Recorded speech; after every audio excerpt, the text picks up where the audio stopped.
请王爷禀告皇上，收回晋阳调兵的圣令。放肆！你父亲李渊出兵不利，你惹得皇上是龙颜大怒。你们又一而再、再而三的违抗圣旨，擅自出战，现在又来和我这般那般的讲条件，你就不怕我面奏圣上，让你们李家罪加一等吗？皇上圣旨，让我父亲调兵10万来守镇，我父亲竭尽全力调得5000兵马，反而还将我扣押，又逼令我父亲再调兵马。市民斗胆猜想，如果继续这样下去，只能逼得我父亲不得不反。想造反？报！王爷，赵王李元霸冲出营帐，还把我们打伤，险些丧命啊！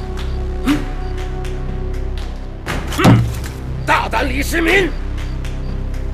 你们未遵照圣旨召集兵马，就是抗旨不遵。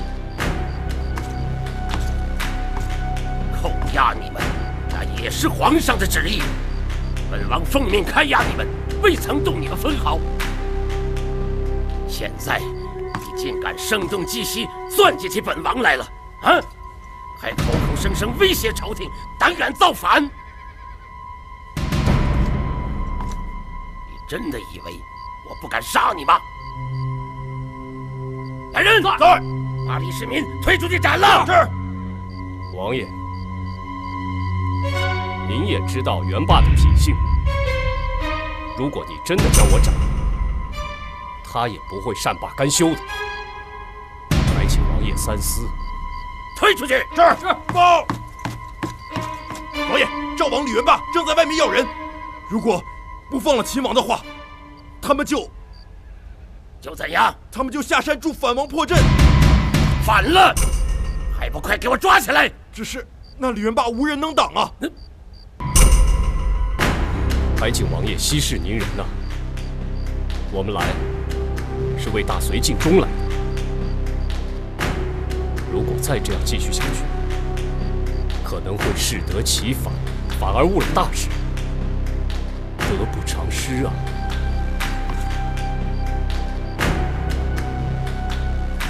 先把李世民推出去，告诉李元霸，胆敢胡闹，李世民性命不保。是。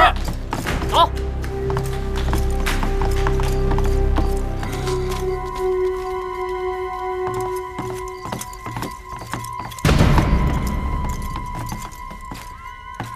靠圣王有令，此2人严加看管，不得有误。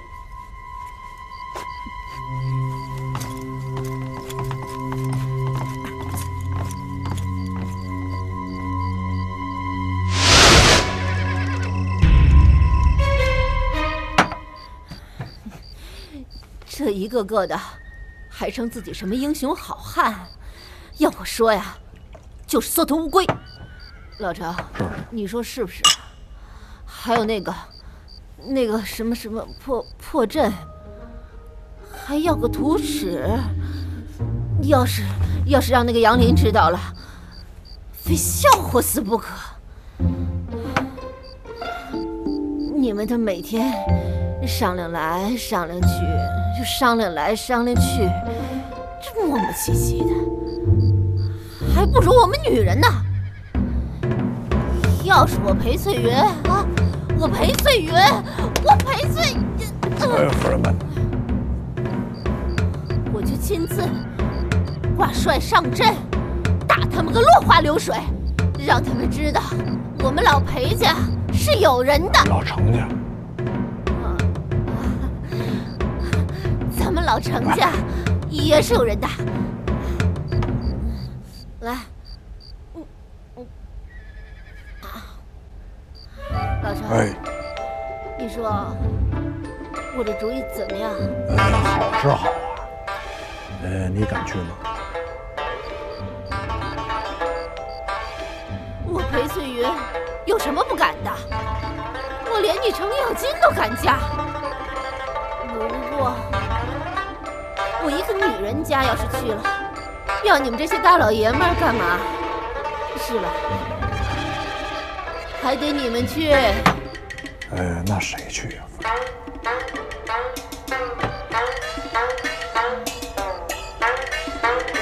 我去，要是三哥知道了，还不得杀我头？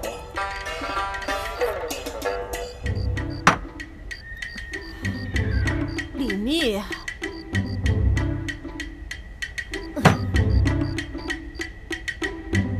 四哥，四哥，这儿呢，四哥，兄弟，李密长一剑。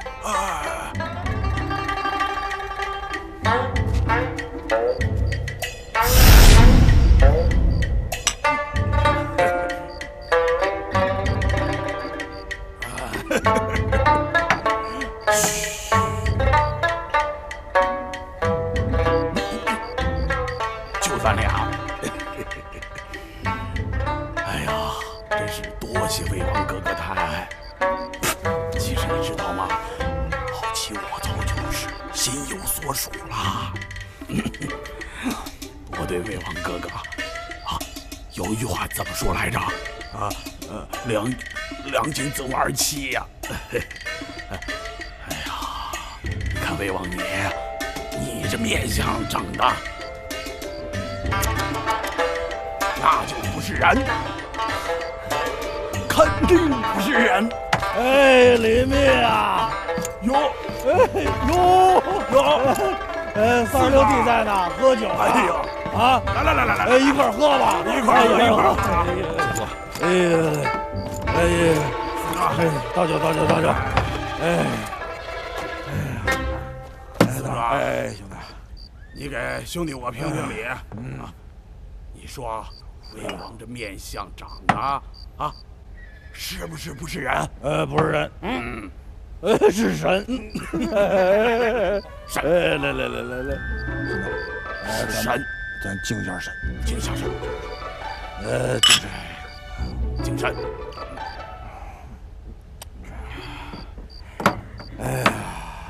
我说李密啊，自从你来了瓦岗啊，当了魏王，兄弟们都很尊敬你。你怎么着也得干一件惊天动地的事儿，让大伙儿佩服你吧？啊，是不是，兄弟？是。好，我说，魏王哥哥不急。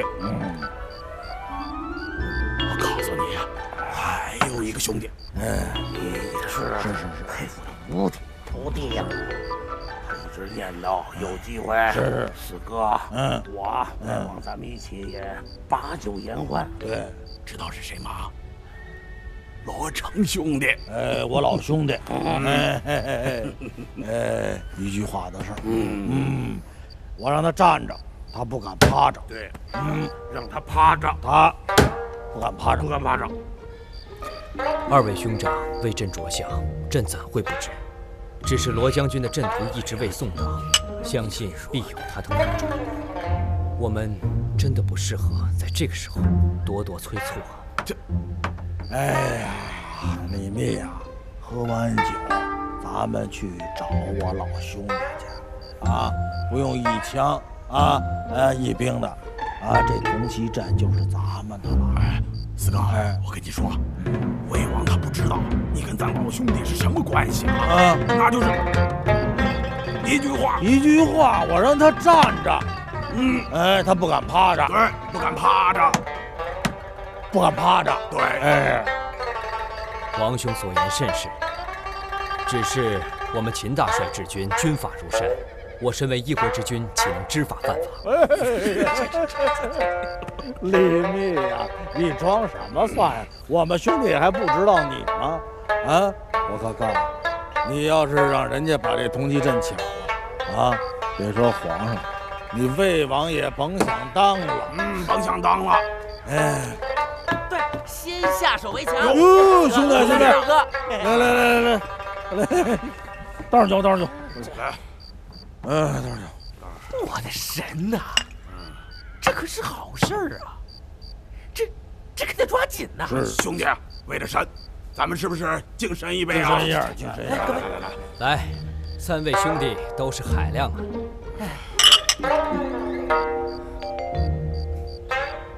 这再说了，这四哥、36哥，我如辉，咱们4个人去，这就是7进7出啊！再加上罗成兄弟啊，那就是1进1出啊！几位兄长不要误会，朕何时说过自己不去了？我李密就算陪3位兄长一闯敌阵，又有何妨？只是此事不论国法还是军规，都必须向元帅报备。啊！走吧！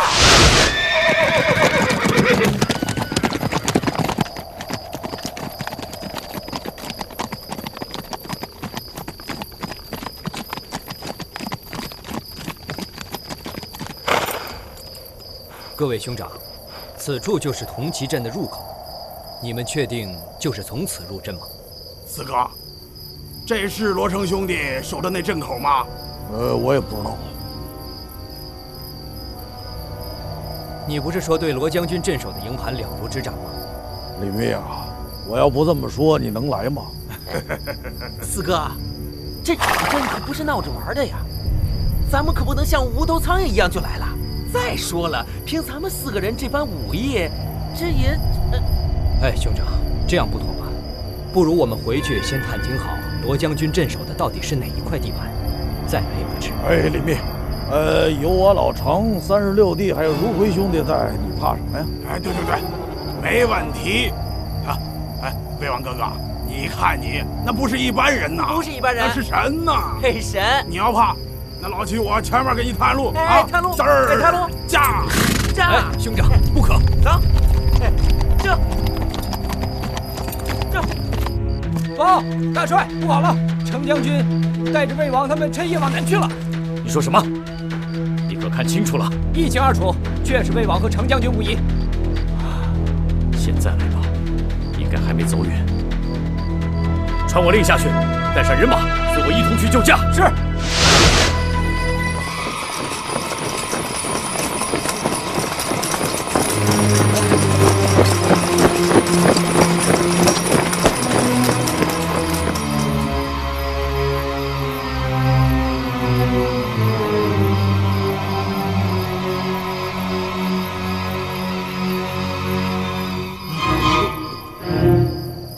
别急，让我看看是不是咱老兄弟。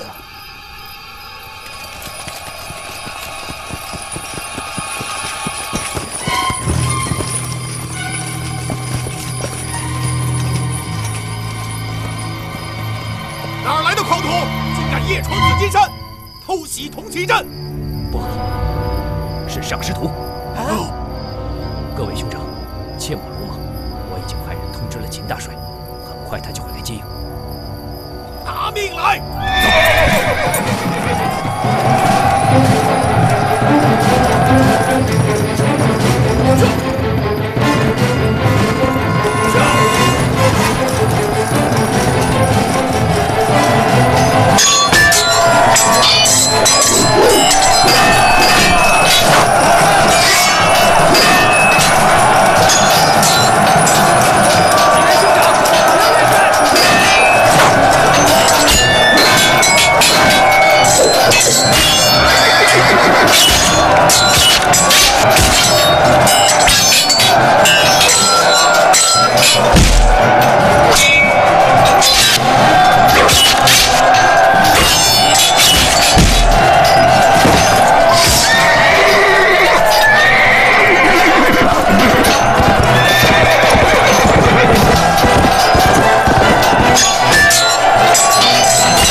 放彪马！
你欺负我哥哥！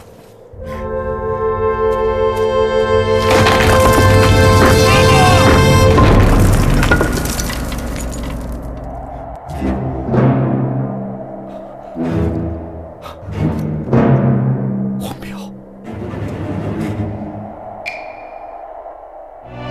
荒谬！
山王，他们必是有意为之。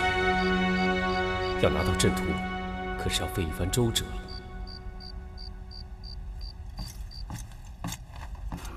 义父，您回来了。回来了。你我二人守哪一阵啊？守玄武阵。玄武阵。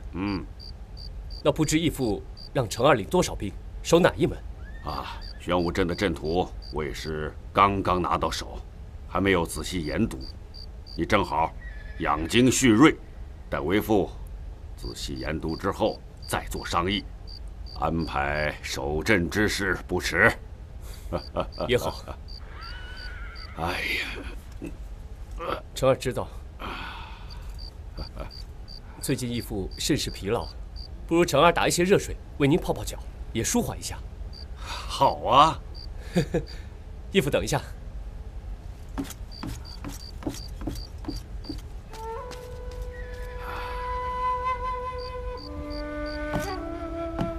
义父，水来了。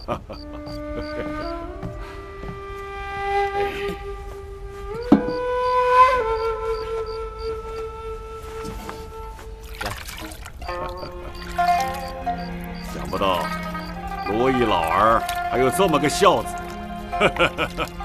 想不到今天我这个义父也受此殊荣啊！不瞒义父所说，在这北平王府里，我还只为母妃洗过几次。这父王啊，还从未洗过。那这么说，你父王还不如我这个义父啊！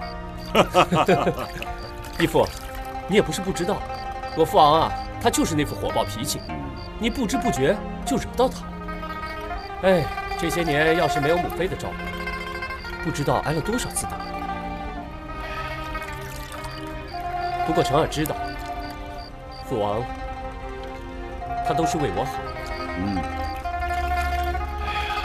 这个老罗毅啊，这么多年了还是这么个古怪脾气。改日我见到他，一定得好好说说他。多谢义父。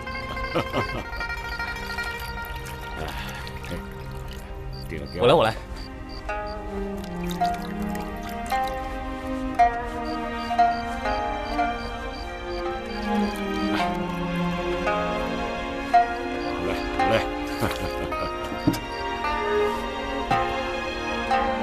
时辰不早了，义父早些歇息。好，成儿，你也速去歇息吧。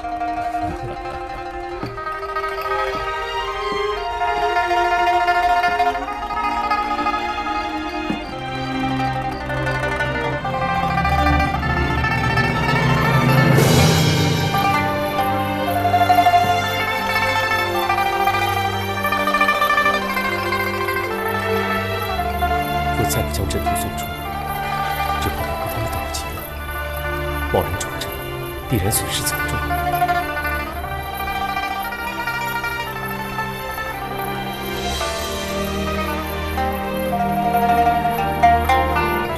义父已经怀疑到我，必会对我有所防范。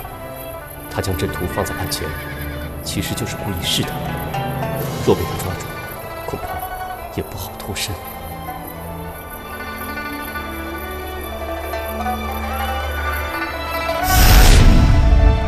要不是世熙，我及时赶到出手相救，我恐怕如今已经命丧山涧了。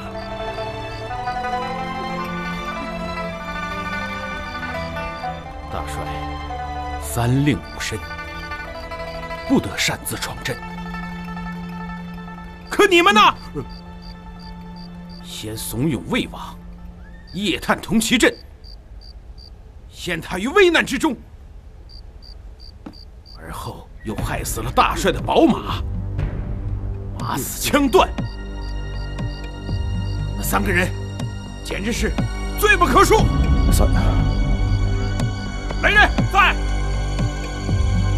这三人推出去斩了！不要！不能斩！不能斩！三哥，36弟有话说。我有话说。不，四哥有话说。四哥你岁数大，你先说。是啊，三哥，是这样，那天吧，我那天天黑了。一个有月亮的晚上，没太阳，我就是没事嘛，就溜溜达达，我就来到了李密魏王的帐前，哎，我一掀帘，哟，都在呢，哎，李密魏王，哎呦，36弟在呢，我也在呢，喝酒呢，先叫我去的嘛，我转身要走啊，然后魏王就把我叫起来了，那就喝吧，一起喝吧，那就喝呀，喝得挺好，是吧？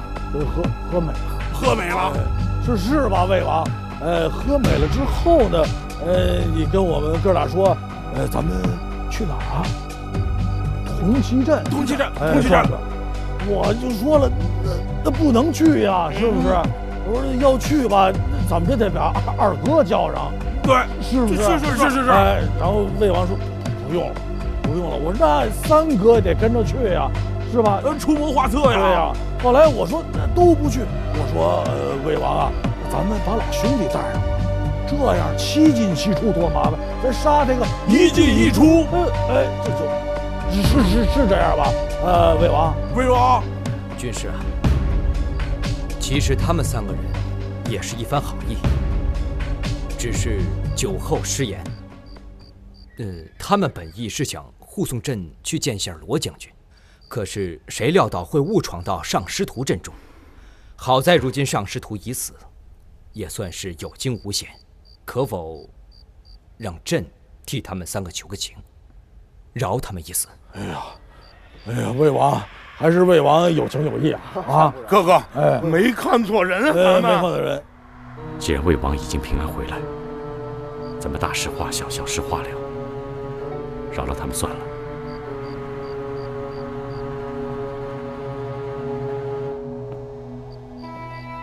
程咬金，哎，三哥，齐国远，卢辉，三哥，你说，我听着呢。你们3人差点酿成大祸。死罪可免，活罪难逃。慢慢处置你们，给我轰了出去！哎，谢三哥，谢魏王。不用死。武帝，回头见啊。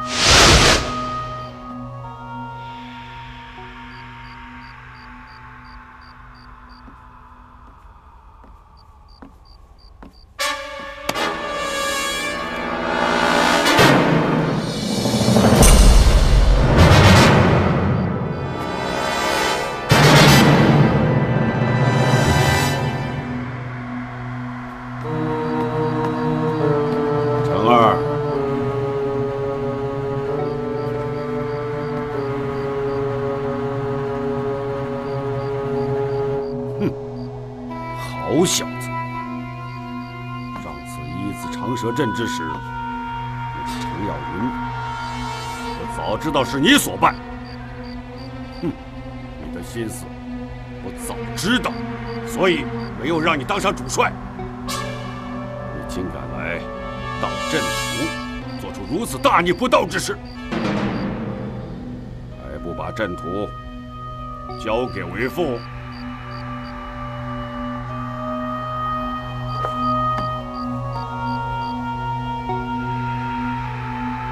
义父，孩儿不孝，但是这阵图，今天我必须带走，还望义父成全。好，有你父王的硬气劲儿。可是你想过没有，你如此鲁莽行事，会牵连到你的父王、你的母妃，整个北平府也会遭到灭顶之灾。义父，孩儿所做之事，是孩儿一人所为，和父王他们没有任何关系。你说没关系就没关系了，小子，我再给你一次机会，把阵图给我，我全当你是年幼无知。如果你一意孤行的话，那为父也是有心无力了。恕我不能领您好意。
我和我义子多日不见，我们爷儿俩切磋切磋武艺，你们都下去吧。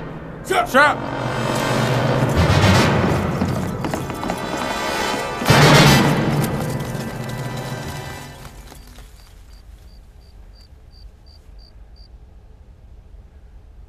义父，成儿，你若还认我这个义父的话，你就把阵图给我，别再莽撞行事。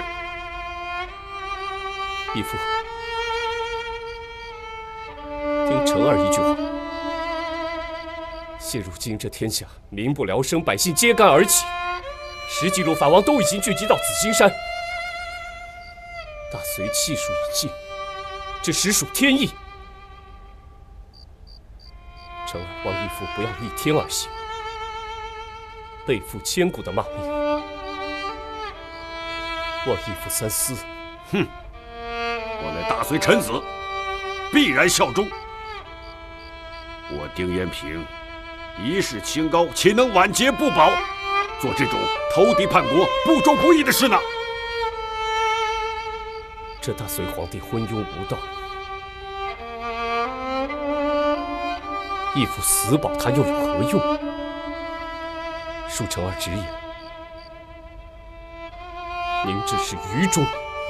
成儿，事关重大，你就听为父一句劝，不要再胡闹了。儿意已决，义父也莫要再劝。好，你既然不听为父劝，那我只有动手了。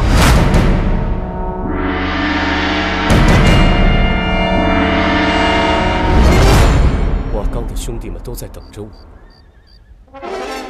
今天是死我也要把此阵图带出去，不然我宁可一死。什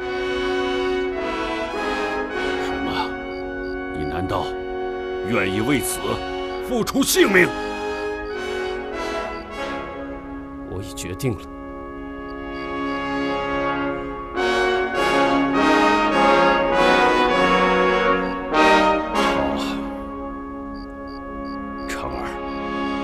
你有使命未完，可我的使命就是严守玄武阵。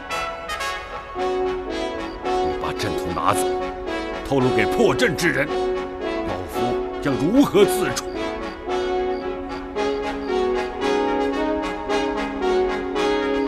若非要把阵图拿走的话，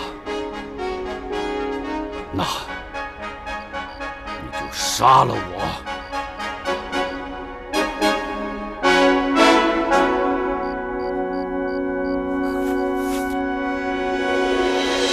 您是我义父，又是成儿的恩人，成儿怎么会杀您呢？这是我必须完成的使命。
凤儿，既然你意已决，为父只有成全你了。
别动，老实点。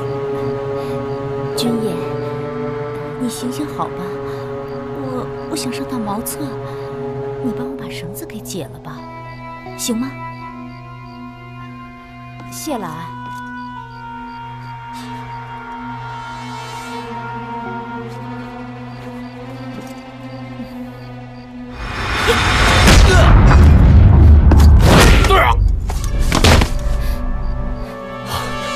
公子，你没事吧？你去找袁霸，他跟我姐夫在紫金山上等我，然后你跟李兄回金阳，向我父亲禀报情况，告诉他我们已经临阵倒戈了，让他千万别派兵过来。告诉他，让他早举反旗，自立为王。行，你怎么办？我去瓦岗寨找秦二哥商量下一步计划。哎，况且外面还有守兵，咱们千万不能打草惊蛇。这你放心，我有办法。罗将军在后阳门求见，快请，快请。是。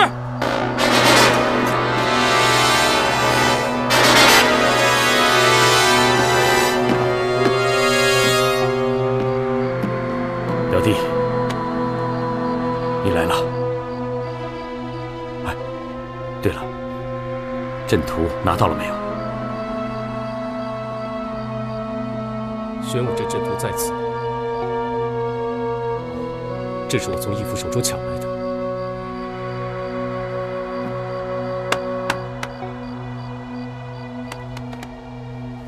杨林他们早就怀疑我是义军的内应，并没有将阵图的内容透露给我。无奈之下，我只有闯入阵中去抢图。义父为保我周全，自尽了。什么？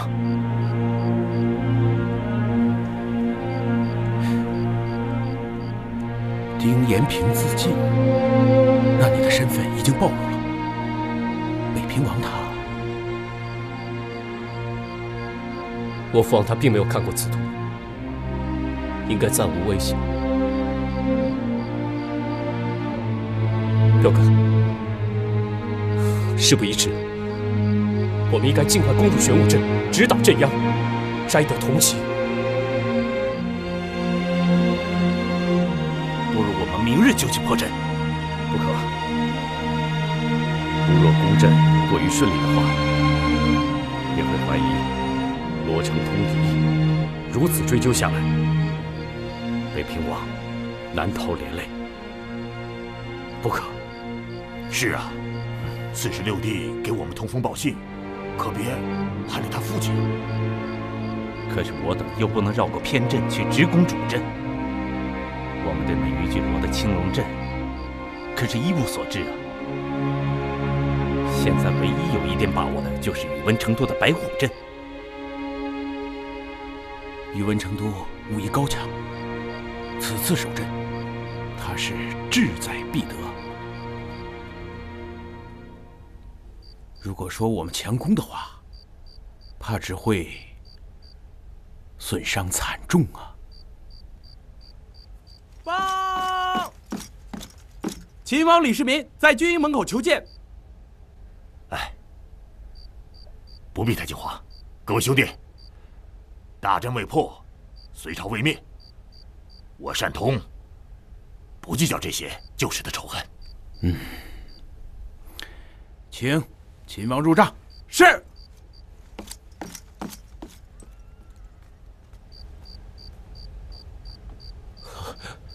市民见过魏王，诸位英雄，拜过恩公。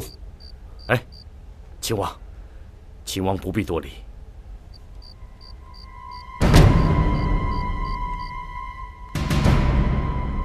市民此次前来，是想请魏王还有诸位英雄应允一件事。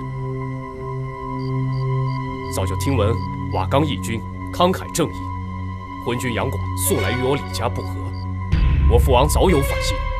想与天下志士一起推翻隋朝，共谋大业。我父王早有反心，想与天下志士一起推翻隋朝，共谋大业。所以市民此番前来，就是想与诸位英雄同仇敌忾，一举破得铜旗阵。元霸可有随你而来？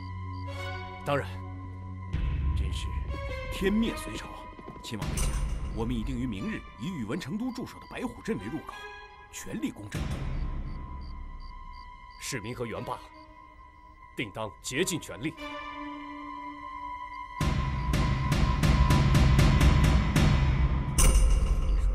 呀，这到底是怎么回事啊？老等到什么时候啊？哎，就知道这瓦岗有猫腻，进了紫金山这么久，天天说容后再议，容后再议。就没人说咱们怎么破阵。哼，原来他们是在等着内应呢。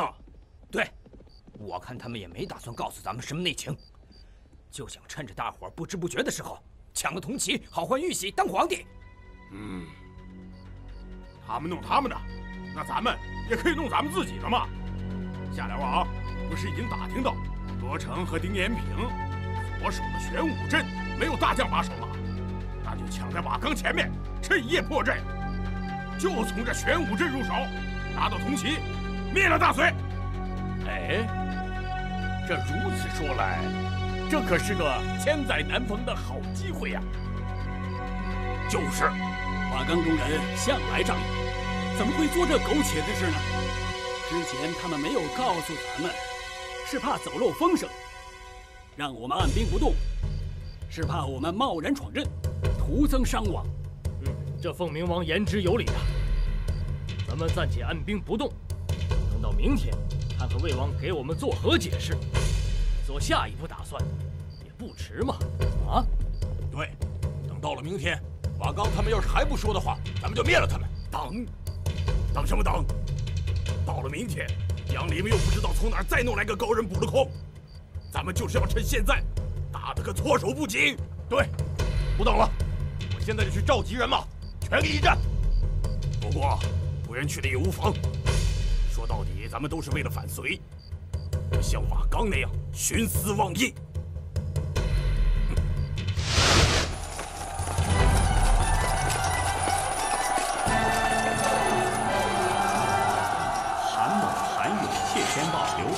4位汉王企图连夜带兵攻入铜旗阵，拿下铜旗，一举称霸天下。却不料铜旗阵中重兵把守，埋伏重重，4汉王未见铜旗，就已全军覆没。本来是怕走漏风声，才想今日一早将破阵之法告诉大家，没想到却引出这么大一场祸端。致使4位王爷命丧紫金山。上梁王他们原以为玄武镇没有守将，就可长驱直入，没成想还是有去无回，全军覆没。这整个铜旗阵阵型流动多变，即便没有守将，另外分阵的兵力也将流动过来，凶险万分。照军师这么说，这没有守将的阵都这么难打，这阵咱们还破不破了？这阵是一定要破的。我等聚集于此，正是要重整旗鼓，于今日内一鼓作气，攻下突骑镇。更何况，我们已经想到了应对白虎镇守将宇文成都的对策。哦，这么说，从白虎镇攻入是最有胜算的。既然这样说的话，我们就按照魏王的意思，先合力攻打白虎镇，再破镇中。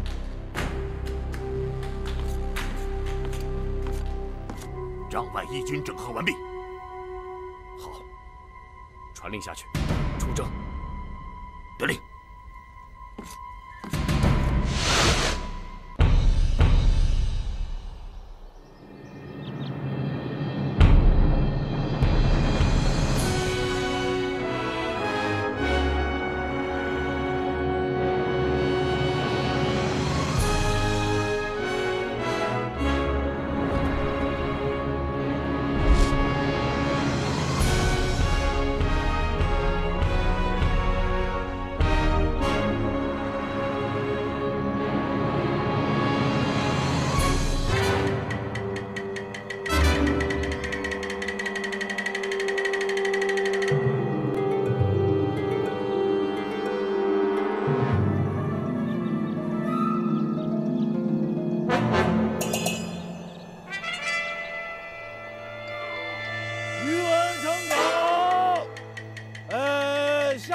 让爷爷把你给劈成八瓣儿。想必这就是白虎镇了。出击！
表弟，你看如今形势，是何缘故啊？这镇中埋伏众多，不能强攻，但只要帅台无人控制，这些机关就全部失效。想要夺取帅台，首先得要派人直攻帅台。可眼下要到达帅台的话，必须要经过这些陷阱机关。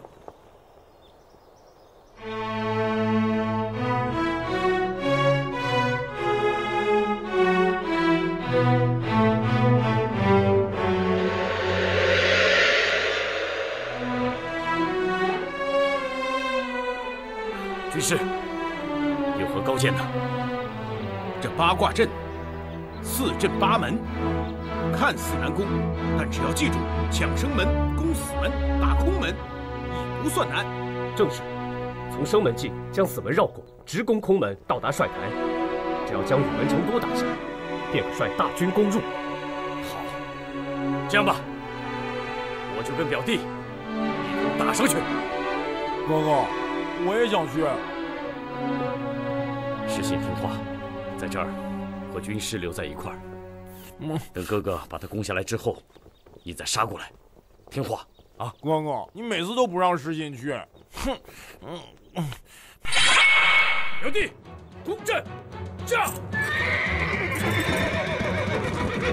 哥哥，小心点儿！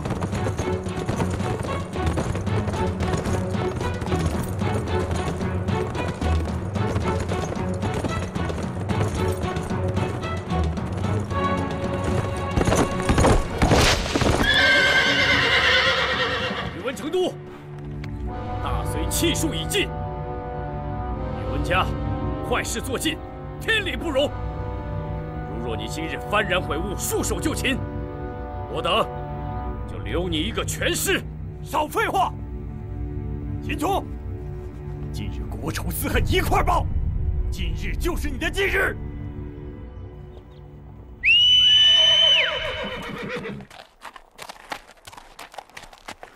呀！哟！来吧！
天尊，杨广摆下这个铜旗阵，目的是让反王内斗。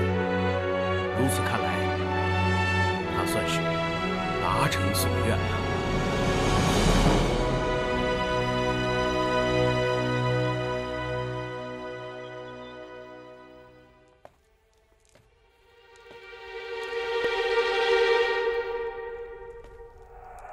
皇上，您这一步步都是死棋，让宫儿怎么下手啊？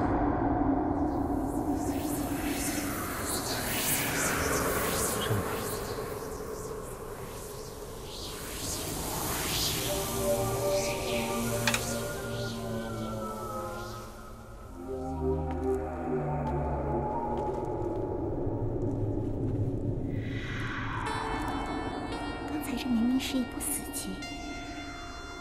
皇上竟然也能走得通，穷则变，变则通。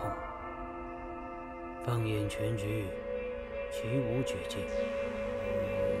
皇上真是高明。不过，皇上就没有失手过的时候？启禀皇上，反王大军已经攻入白虎镇。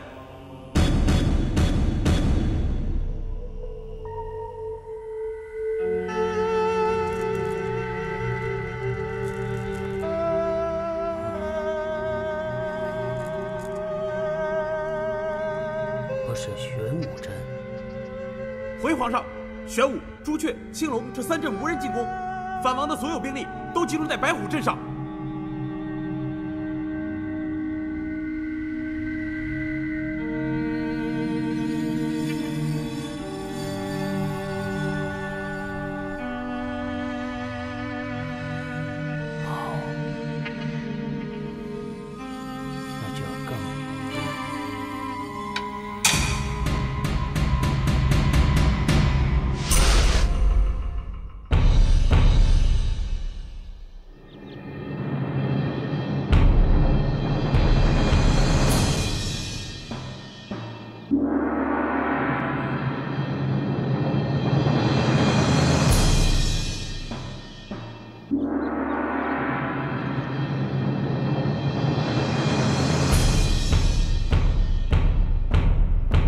靠山王，你为了对付反王，机关算尽，死了不少人，费了不少心思。反我大隋者，就该死。想得我阳兴天下，没那么容易。靠山王，你还认得我吗？原来是曹州大帅孟海公。没错。当初我在朝为官尽职尽责，那杨广为官穷花，下令开挖运河，运河总管麻叔谋贪婪成性，以开挖运河为由，故意诬告我孟家祖坟，限令我3日之内交出100万两白银。我连写3封奏折禀明杨广，杨广毫不理会，我交不出白银才反了。皇上已将麻叔谋处死。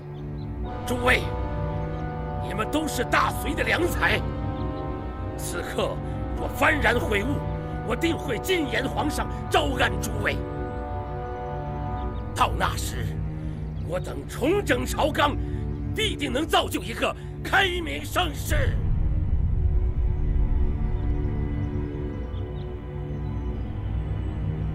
为保住江山，何必如此残暴，陷百姓于水深火热之中？如若杨广是个明君，那天下为何有人要反？如今战事不断，生灵涂炭，这大隋不灭，天下难以太平。我杨家的天下是打出来的，岂能让你们这帮叛贼践踏？如此说来，我们也不必手下留情了。杨林，看招！岳父，小心！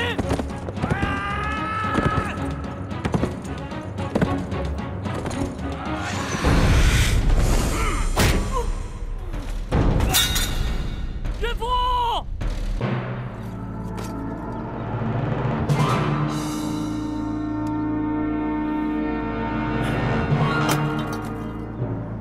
只要我杨林在世一日，绝不许你们夺走我大隋1寸疆土！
我去那边找你梦中的师傅，把剩下的板斧招式学会，到时候我托梦再交给你，到时候哥我这个天下天下无敌，知道吗？对不对？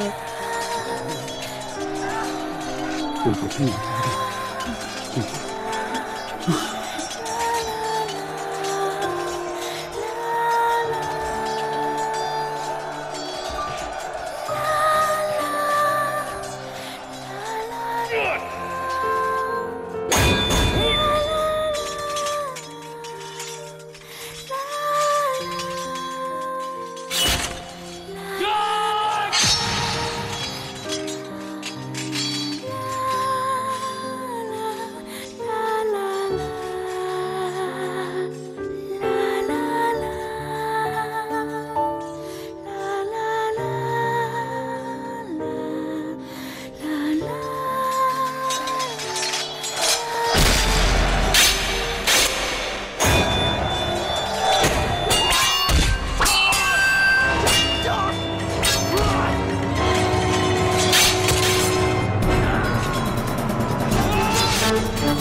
不孝，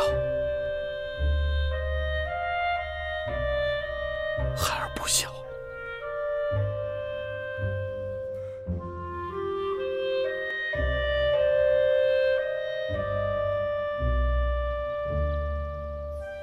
将靠山王遗体送往行宫。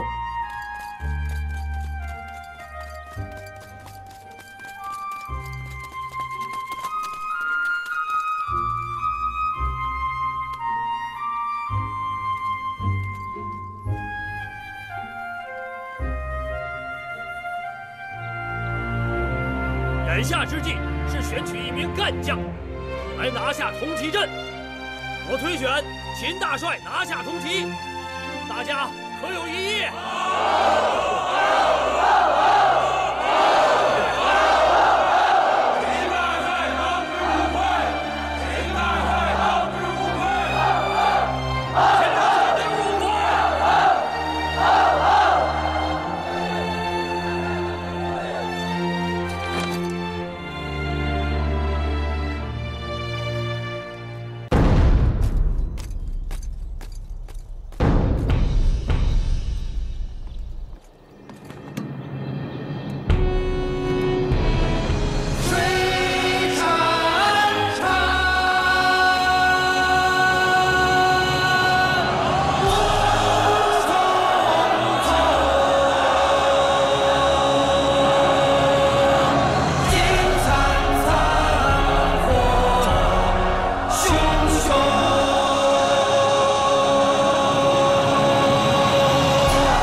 战死，铜旗阵也被攻破。很快，藩王们就会攻到行宫，还玉玺了。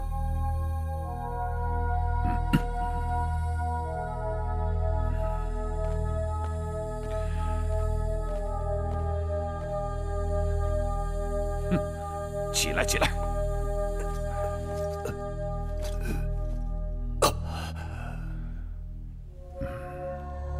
我早就叮嘱过你，千万不可伤及元气，要保存实力。此番征战之后，我们还有很多大事要做呀。父亲，您是知道的，孩儿本无人能敌，但唯有一人。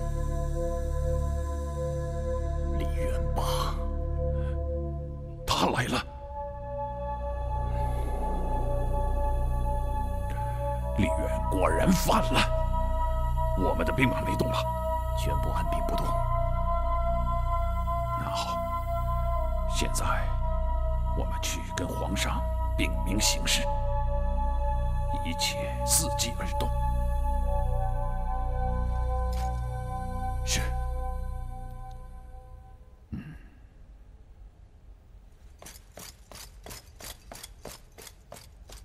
禀皇上，靠山王阵亡，尸体已被送回行宫。皇叔怎么死的？回皇上，藩王破了天宝将军的白虎阵，又齐齐涌到铜旗阵阵中，将靠山王杀害。下去。是。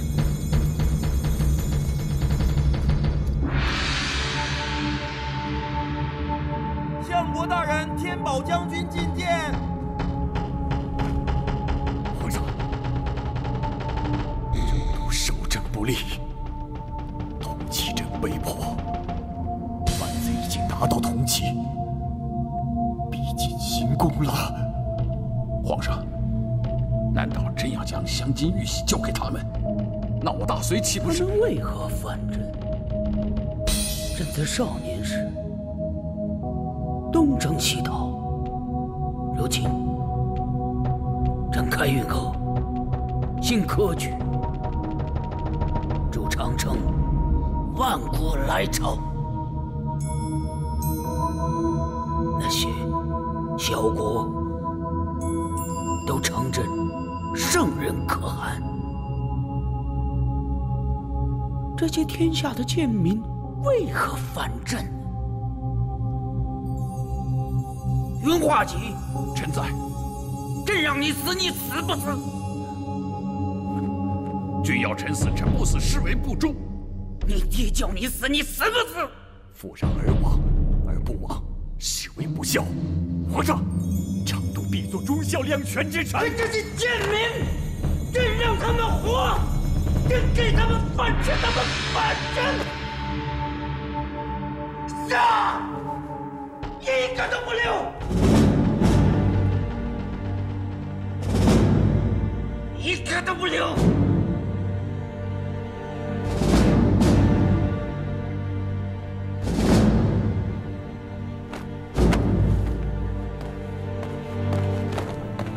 起来，起来，皇上，起来！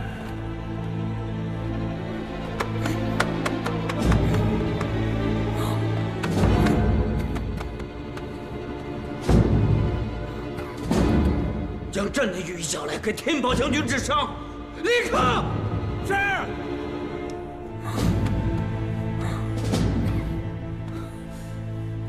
朕这一生没有朋友。你算一个，谢皇上。你算一个，皇上。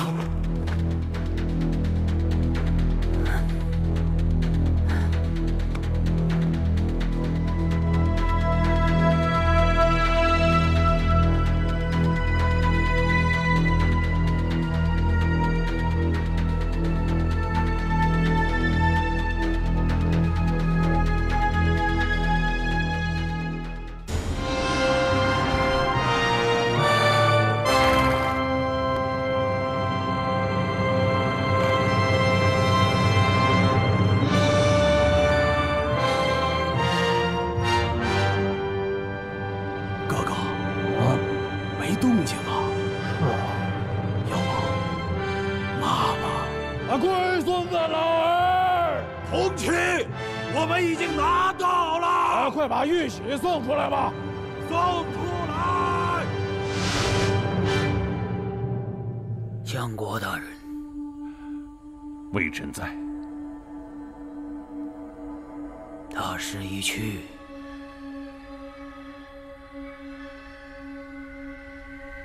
给他们送去吧。是。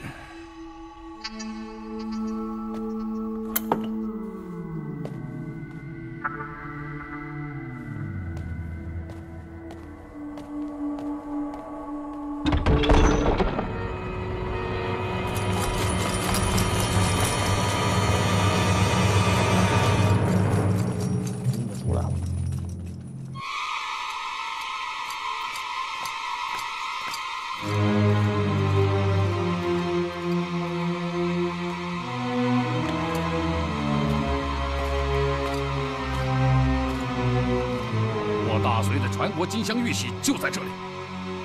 得铜旗者，来换玉玺。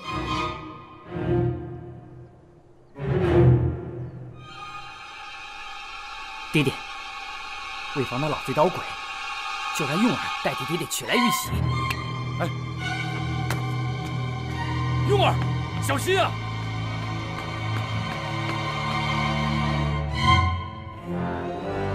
我替大帅来取。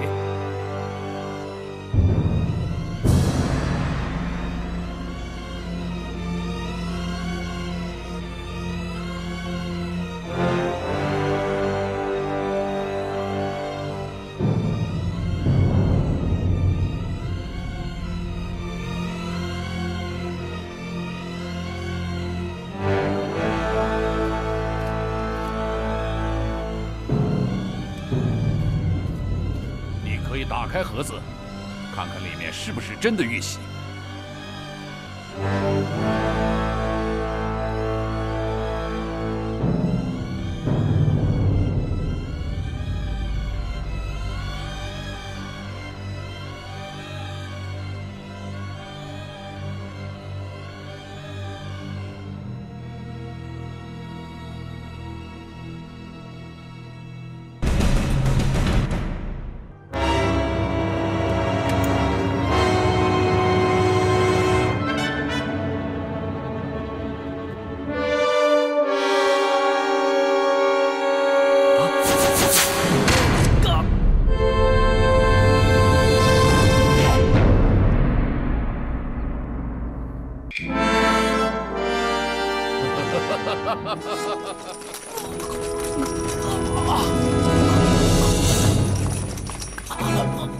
用儿，爹，蒙中了老贼的奸计了。用儿，爹，别怕，爹爹在。用儿。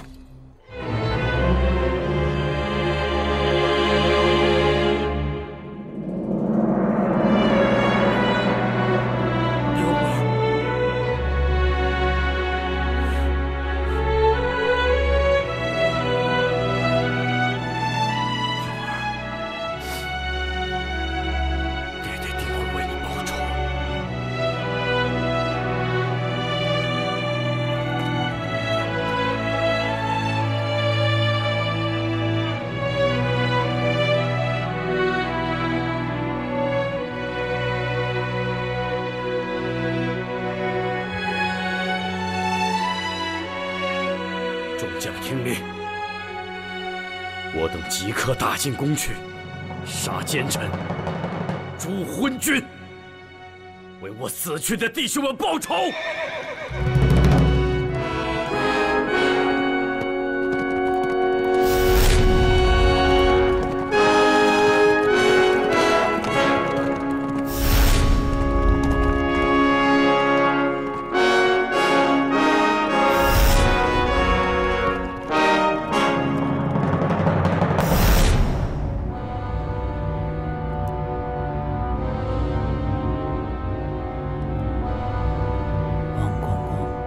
在。去吧。是。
心气血而死。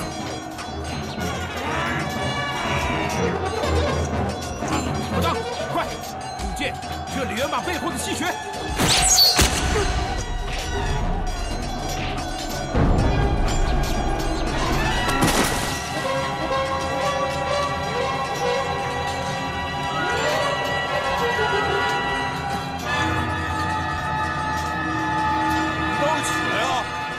四壁抬回去，速速止治，不得有误。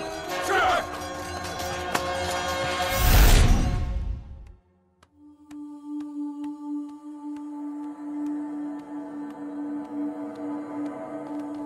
父皇，稿儿，父皇，母妃，稿儿，不去学堂，是不是又贪玩了？父皇，我害怕，外面有很多坏人，他们是不是都来杀你的？稿儿。不许胡说，稿儿。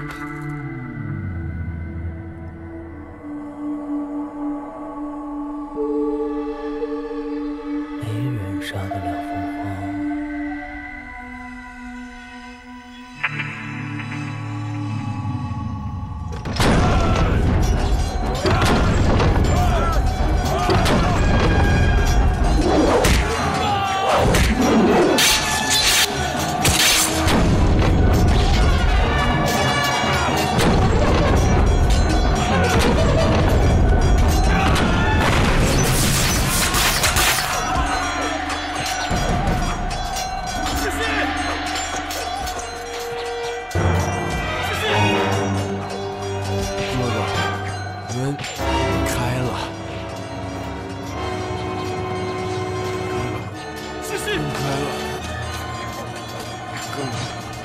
门开了。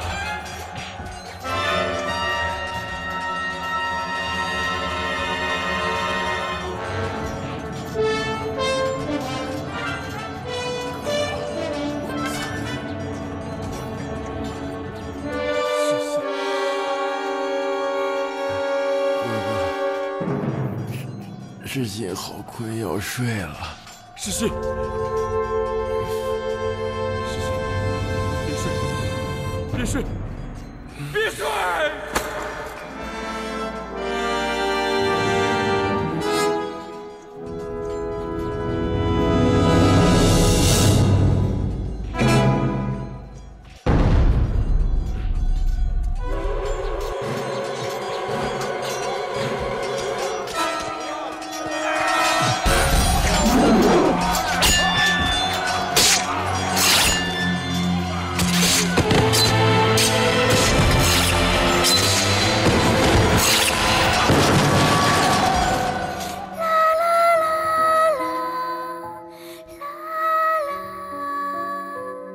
秦琼带领众反王夺下铜旗，来到扬州行宫外，与隋炀帝交换玉玺。岂料杨广诡诈，设下埋伏，双方陷入厮杀之中。最终，瓦岗军率领的起义大军死伤无数，未能攻入行宫。隋炀帝虽然暂时保住了自己的地位，但也损兵折将，大隋江山岌岌可危。